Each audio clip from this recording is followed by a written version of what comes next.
జంపాల మూవీతో టాలీవుడ్ కు హీరోయిన్ గా ఎంట్రీ ఇచ్చిన అవికా గౌర్ ఆ తర్వాత సినిమా చూపిస్తామావా, ఎక్కడికి పోతావు చిన్నవాడా చిత్రాలతో మరింతగా ఆకట్టుకుంది.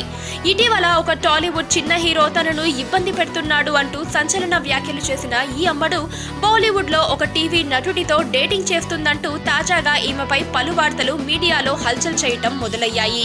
దీంతో రంగంలోకి దిగిన అవిక మనీష్ రాయ్ కేవలం మంచి ఫ్రెండ్ అని, అంతకు మించి ఎక్కువ ఆలోచించకండి అంటూ ఘాటుగా సమాధానమిచ్చింది.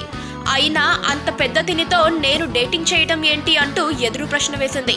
ప్రస్తుతం అమ్మడి చేతిలో ఏ సినిమాలు లేకపోయినప్పటికీ ఏదో ఒక వార్తతో మీడియాలో నిలుస్తూనే వస్తుంది. జబర్దస్త్ ఫేమ్ హైపర్ ఆది టాప్ తెలుగు టీవీకి తనపై వచ్చిన రూమర్స్ పై తేల్చి చెప్పిన ఇంటర్వ్యూ కోసం ఇక్కడ క్లిక్ చేయండి.